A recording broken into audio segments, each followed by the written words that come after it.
Hello, welcome to entry 3 of my academic journal, my mathematical journal, etc. I went back over this journal entry and then realized, oh goodness, I have made a serious error in quite an important definition, so I should just restart this. It's 40 minutes. Uh, it is a lot of time, but it's not a huge amount of time. I've corrected the error. Uh, I thought about adding an errata to the description of the video, but I thought better of it. It's a very important definition, which I don't want. No one reads the descriptions of things. But in the time between last I uploaded and now, both of my books have arrived, that being Commutative Algebra and Algebraic Geometry. In both, all rings are assumed to be commutative. So, assume all rings are commutative now.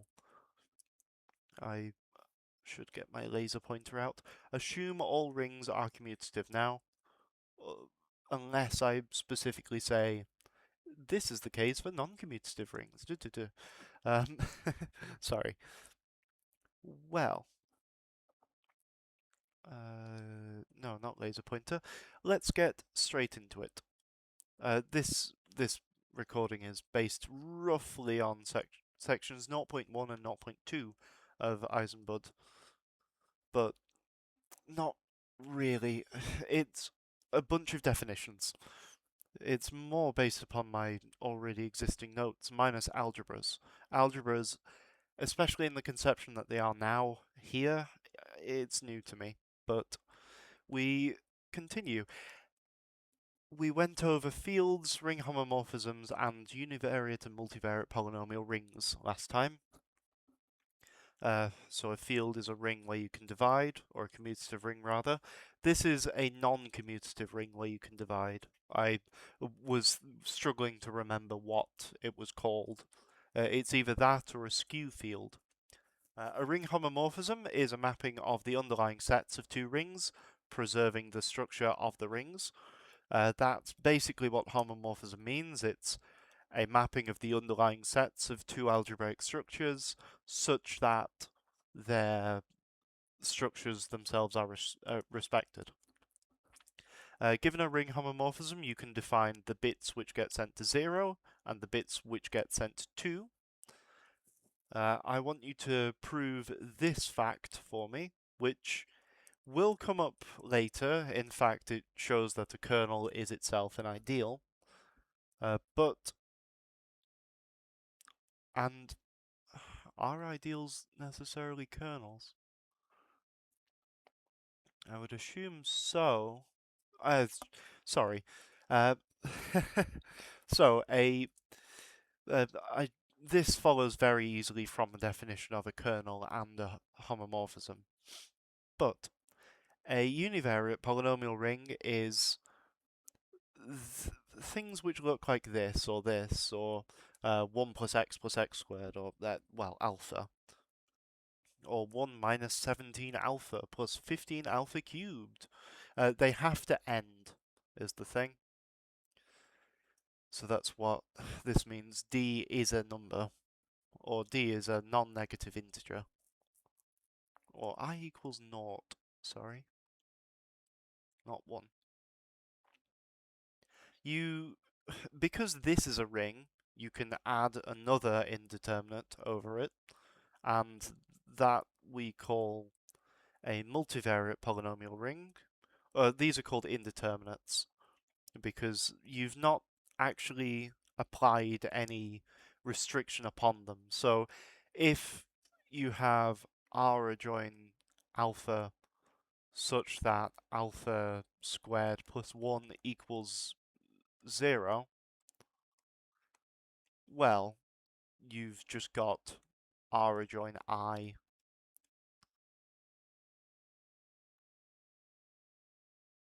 Or it's the sim equals.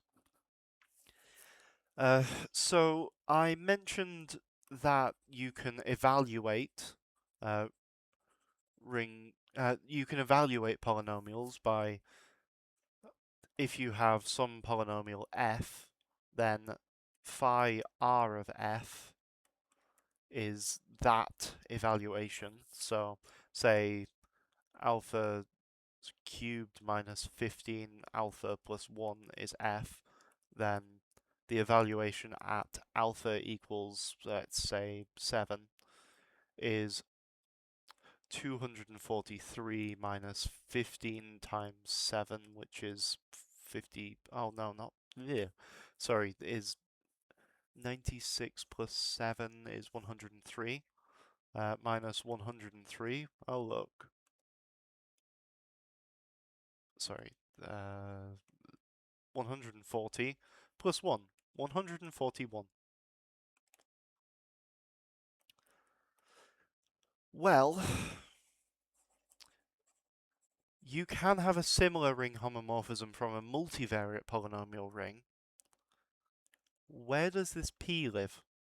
Because obviously you need a different number for each alpha, otherwise it's r adjoin alpha.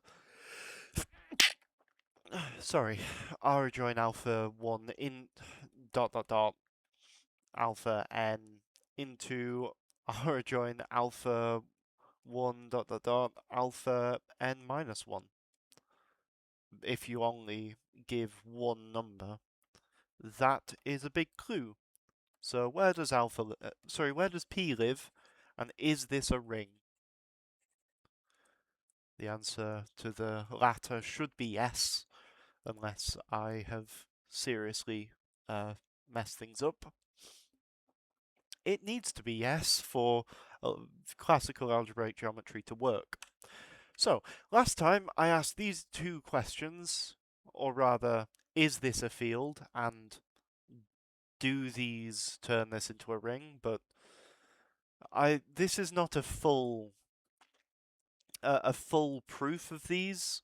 For instance, this remains to see. Also, it doesn't need to be commutative.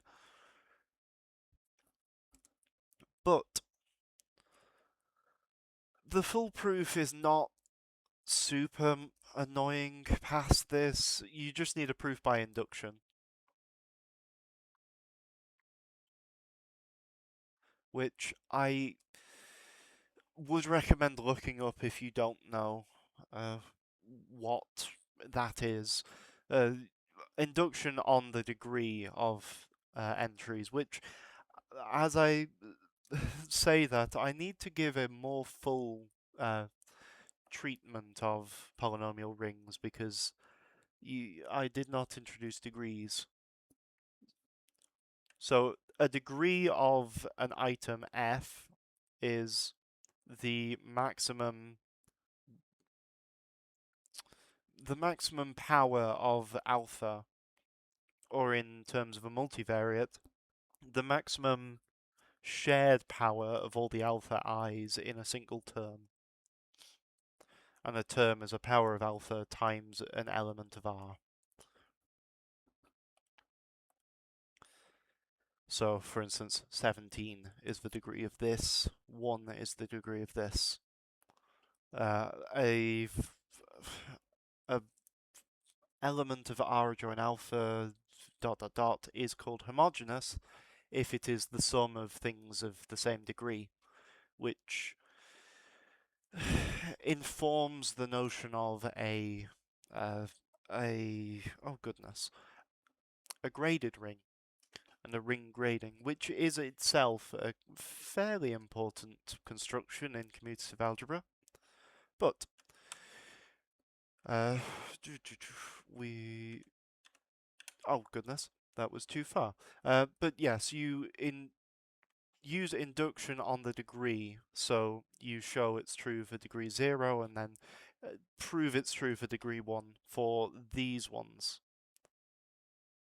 For this one, it's literally just exhaust all possible triples or quadruples. You can... by the end of next time, not this time, you will be able to use it just as a theorem that it's a field, because it's actually just this, where 2 is a maximal ideal, Z is the ring containing that maximal ideal, therefore Z over 2 is a field, and this is Z over 2. So, we should get started with some new things. And the first which we are going to cover today is ideals. So an ideal is a multiplicative black hole which just so happens to be closed under addition. Which this is kind of implied by these two, so S is in I, therefore minus S is, therefore S plus minus S, which is 0. But it's nice to just show. But that's not really an axiom, because it's not base level. But, so this is called additive subgroup. I don't think that there is actually a term for this particular property, but what I have seen written down is multiplicative black hole. Like how a black hole sucks everything in. You kind of have an event horizon where you can't multiply out. And I will talk about examples of ideals after I talk about generation. Ideal generation. So an ideal is generated by a subset if it is the span of that subset. So we have the even numbers are an ideal of the integers. Semi-obviously, it's not a it's a fact which you can prove. In fact, you could go ahead and prove it right now. Just show that it's closed under addition and you have this black hole property. But the even numbers are the span of 2. And indeed, it's also the span of 2 and 4, because you can write every even number as n 2n plus 4m, but also you can write it as just 2n, which kind of shows you that you can simplify these generation things, which is fundamental in one of the definitions on the next slide.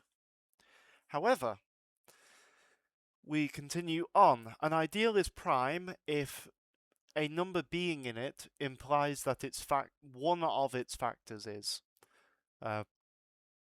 So for instance, 2 is prime. Give it any number which is within this ideal, which 2n, of the form 2n. So 18 is a number in here.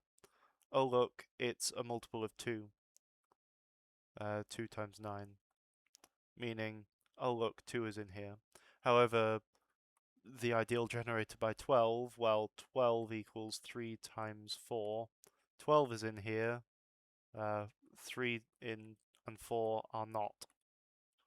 That's what the prime means. This is an equivalent definition, which will be helpful, I think, in proofs later, but is not. You don't really need to know it. This construction you might need to know, probably will, but it's multiplying all the elements in one and the other. Usually so the ideal generated by 2 multiplied by the ideal generated by 2, well, that's not the ideal generated by 2. It's 2m times 4, 2n times 2m equals 4m.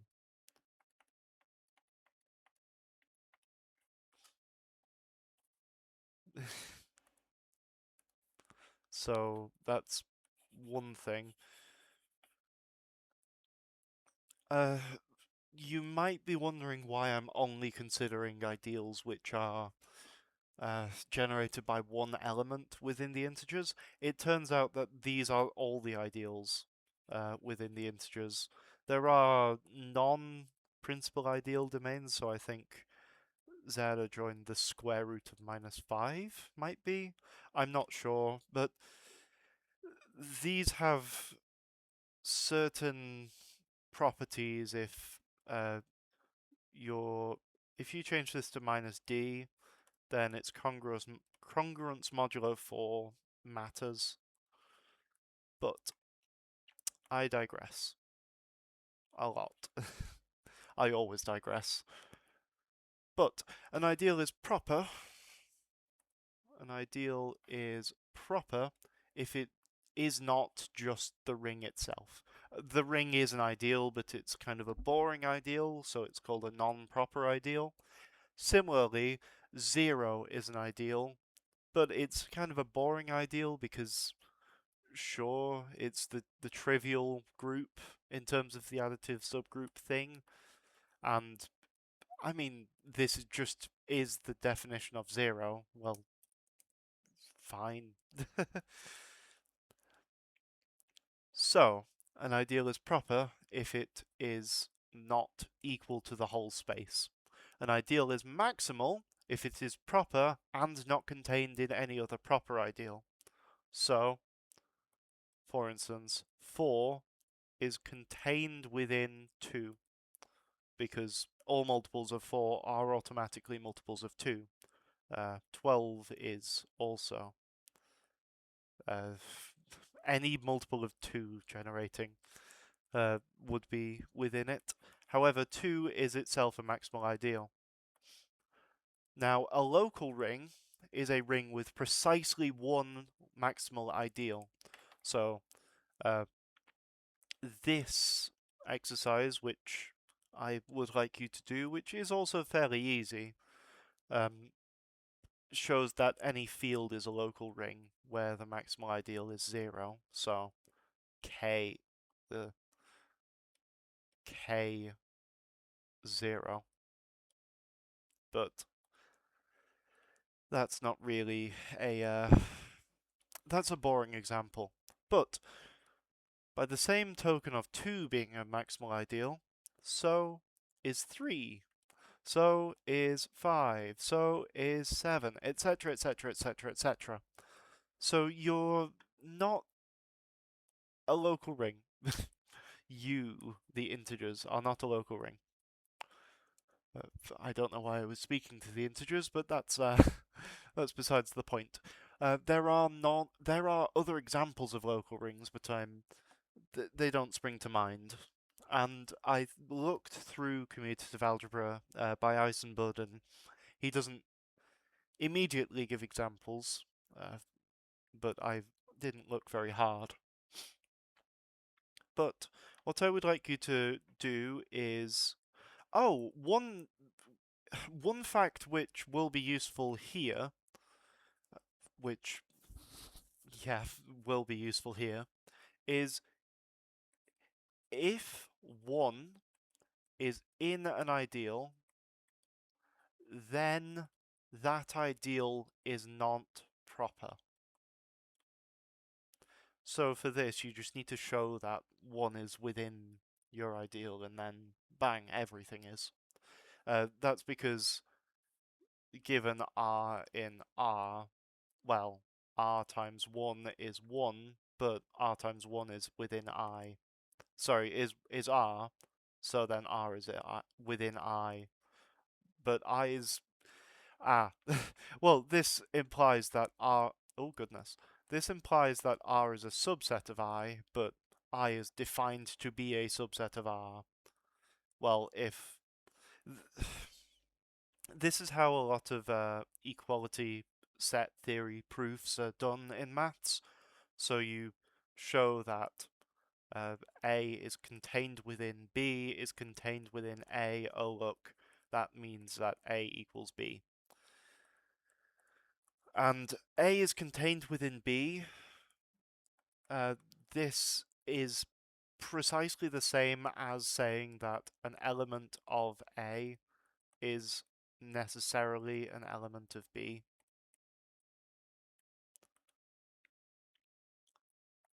That's how you do that.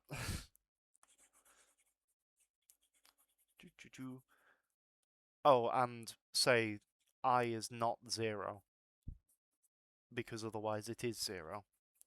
If I is not 0, then it contains some non-zero element, and then I will let you continue.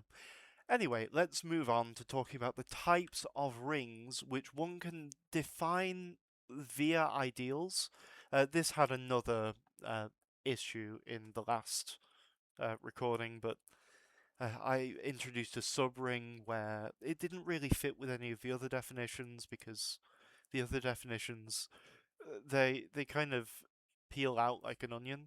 So one is necessarily another. So every PID is an UFD. So PID, UFD, ID, and the subring thing, it just didn't work, and also the definition was also wrong. Because again, commutative algebra, it says things in a very roundabout way. I have actually met people who have met David Eisenbud. So somebody who I was speaking to yesterday played violin with him. He's apparently a good singer. Uh, and I assume a very lovely gentleman based upon what the person I was speaking to was saying. So it's actually really cool to find people who've met the authors of, and met in a personal manner, the authors of books which you're reading through, like your textbooks.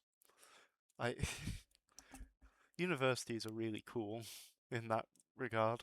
But I again digress. An element of a ring is a zero divisor if you can multiply. Oh, goodness. An element R within a ring is a zero divisor if you can find an S where RS equals 0. Oh. I know where I've made a mistake. My mistake is in reading my own writing. This is meant to be a contains within, not a T. An element R is a zero divisor if there is a S in R, which is also not 0. Neither of these are 0, with R times S equals 0. So, the matrices of size 2 over the real numbers, or any field really, the size 2 matrices within a field have zero divisors. For instance, 1, 0, 0, 0 times 0, 0, 0, 1 equals 0, 0, 0, 0. The 2 by 2 matrices over any field then is not an integral domain, even if it is commutative based upon the properties of the field, where it usually wouldn't be commutative. So I don't know why I talked about them. So that is an example of a zero divisor, and I know again it's not a commutative ring, but the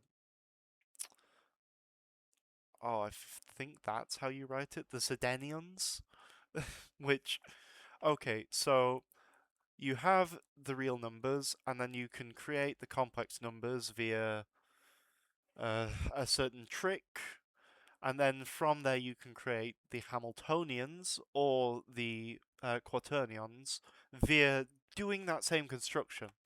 And then you can create, I guess, the octonions via that same construction, and then you can create the Sedenions via that same construction, where if you have A, B,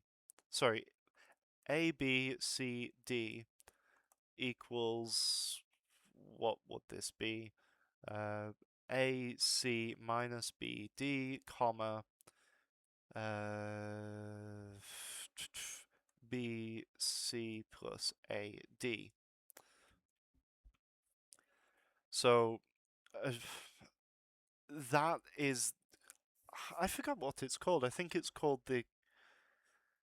I'm not going to give it a name if I don't know the name, because then I would be either discrediting the correct creators or crediting somebody who not necessarily doesn't deserve it. I was going to say it was a result of Cayley, but I have no idea. But the complex numbers are to the reals over this construction. And this is a multiplication, but also AB plus CD equals A plus C, comma, B plus D. This construction over the real numbers is the complex numbers. This construction over the complex numbers is the Hamiltonians. This construction over the Hamiltonians is the octonians. Da da da da da. So the issue is this isn't ordered, this isn't commutative, this isn't associative, and has zero divisors. Or one of them has zero divisors. But each time you go up, you lose something. So you can't order a complex numbers. So it doesn't really make sense to say 2 plus I is less than or equal to 3 minus 17,000 I, or I guess greater than. Yeah, this is greater. Sorry, this is greater than this, but this is less than this. How does that work? You can have a partial ordering where you just, if it's not less than or greater than, it can be equal to, or it can just not really have a relation. So I would suggest a partial ordering would be modulo, not modulo, the absolute value of a complex number, etc. But one of these constructions definitely has zero divisors. I'm so sorry. I got very off topic. But yes, a zero divisor is something which is not zero, but you can multiply it to get zero. And a ring need not have a zero divisor. For instance, the integers don't contain zero divisors. In fact, you don't really want zero divisors, because then you can't really think of a notion of dividing, because how do you divide this? Usually you think, okay, this means R is 0 or S is 0, but then you're not certain if you have zero divisors, and then you can't do algebra. So, as far as I'm aware, a lot of commutative algebra just ignores zero divisors, so it's working in domains, but it's. I'm not certain. As I say, I've not read the book. This is me going through the book, so I can't talk on a lot of authority. But if this is a very similar definition, but you have a unit is a number which can be multiplied to get to 1. And the set of units is written this. This is called the multiplicative group, which the multiplicative group of any field is just that field without 0. In fact, that's that's an alternative definition for a group. It's sorry, for a field, it's a ring in which, sorry, a commutative ring where every element which isn't 0 is a unit. And I'm not sure if it's standard notation, but I have seen r to the x squared, or k to the x squared is all the squares, and I guess you can continue, but I'm not sure. But that's all the squares. So, an element is irreducible if you can't factor it cleanly. So, if it has a factorization, then one of its factors must be a unit. So, within Z adjoin I, so the lattice points of the complex numbers, 5 is not irreducible. because it is 2 minus I times 2 plus I. So, yeah, it's not irreducible. But within the integers, 5 is irreducible. And it is equal to 5 times 1. 1 is a unit. And it's also equal to minus 5 times minus 1. And minus 1 is a unit, because minus 1 times minus 1 is 1.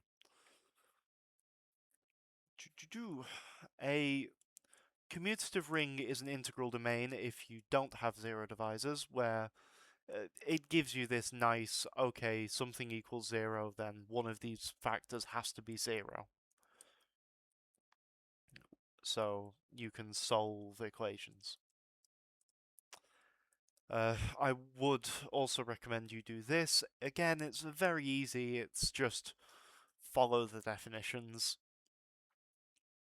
And an integral domain is a UFD, or unique factorization domain, if every element can be uniquely factored up to units. So an example of a unique factorization domain is the integers. This is called the fundamental theorem of arithmetic. When it's given a fancy name like that, it's a very important theorem. And using elementary techniques, it's not super difficult to prove. It's not super easy either. But this U here, well, 5 times 1 is minus 5 times minus 1. Well, it's not a unique factorization because minus 1 and these two are different factorizations, but this is a unit. And you can just multiply by minus 1 again to just get this. So it doesn't really matter. Or rather, you can multiply by minus 1 twice. But a ring is called a principal ideal domain if all of its ideals are principal. I don't think I covered principal ideals. So an ideal is... I did not. An ideal is principal if it has one generator, or if it's generated by one element. So if it is of the form P, if it is generated by a single element. So for instance, 2. It turns out that every principal ideal domain is a unique factorization domain. And indeed, that's a ring theory way of proving the unique factorization of the integers, because every Euclidean domain is a PID, and every PID is a UFD, and you can show that Z is a Euclidean domain. We won't touch Euclidean domains, however, look up the Euclidean algorithm. Euclidean... I'll just say domain.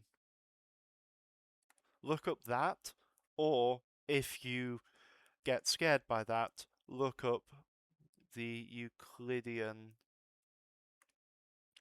algorithm.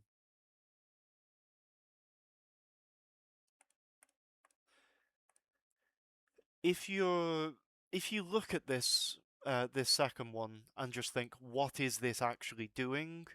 Then the first one kind of makes sense. You're essentially reducing what you have downwards. It's ad infinitum until you can't, or I ad finitum until you're finished. But we won't be covering Euclidean domains. So we move on to the last notion which we're going to discuss today, which is an algebra, which I'm not sure if this gives the subject its name, or if it's the other way around, where this is a very... I'm not actually sure. But Given a commutative ring, a commutative algebra is another commutative ring together with a ring homomorphism. This might be my personal biases showing, but I like to do this pictographically. This is an algebra, and this arrow represents alpha. In future, we're not going, well, but also in Eisenbud, we will avoid writing this alpha, so it's actually just RS, where R is actually alpha R. I'll rewrite this in terms of it, but a we went over last time that any ring is uniquely an integer algebra via phi of 1 equals 1.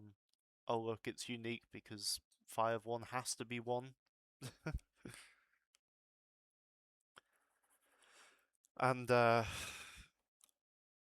R is actually an algebra of R adjoint X, but also the other way around. And indeed, the other way around is more important because phi of R equals R within R adjoint X is an important thing. That's called the inclusion because it shows the inclusion. I'm not sure how to describe inclusions otherwise. I should have done this in dark red, not light red. But a homomorphism of algebras, this is where the picture comes in handy. So you have R going into S and R going into T is a phi and then alpha T is a phi such that going along here and then going along here is just the same as going along here. This is the more explicit way of writing it. How it's written in the book, and how I alluded to just then, is it omits the alphas, so it's actually phi of RS equals R phi of S. I just think it's better to, for all R and R and S and S. I think it's probably best to just, when you're first introduced to something, state everything explicitly as possible. But that's just a stylistic choice of mine. But if you know what a vector space is, then an algebra over a field is a vector space with a commutative associative bilinear product. What this means is it is a vector space making and a ring.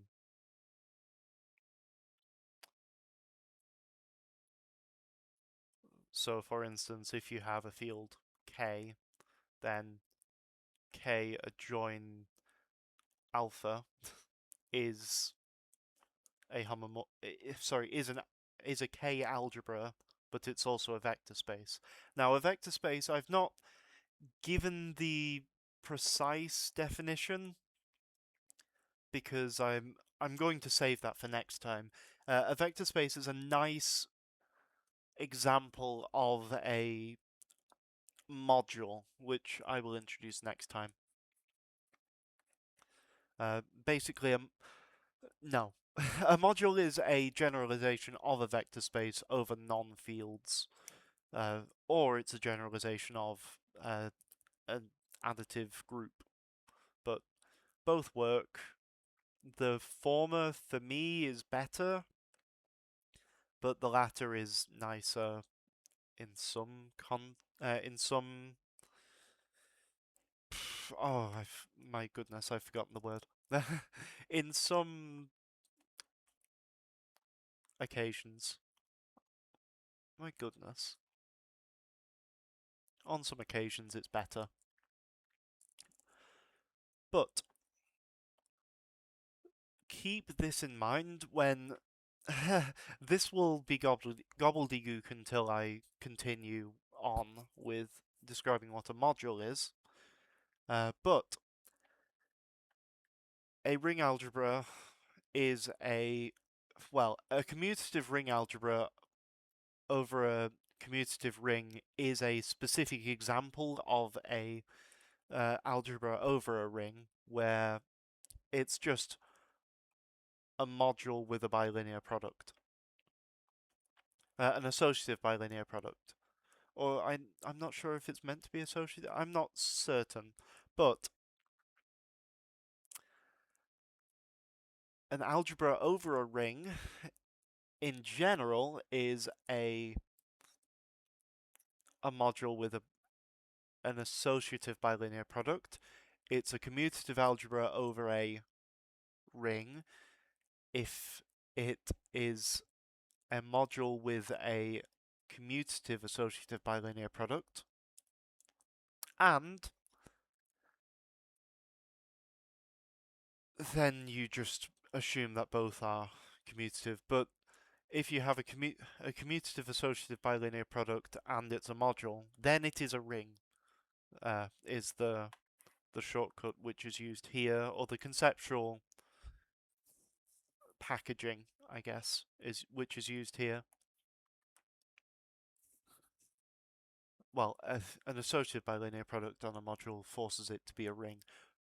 But in fact, no. I will save this discussion for my discussion of modules.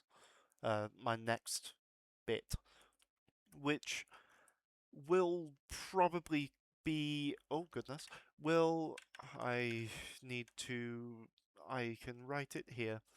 I need to write thanks for watching. I will probably have this video out by the end of the day and the next out by the end of the week. Next week I have to be away, but I will still be reading, and so I'm not certain what I will be doing. I might bring this where I am. But yes, thank you for watching. I will see you, if not this week, then maybe next week. Well, not. I will see you at the end of this week, and then maybe not next week. I'm not certain. But thank you very much.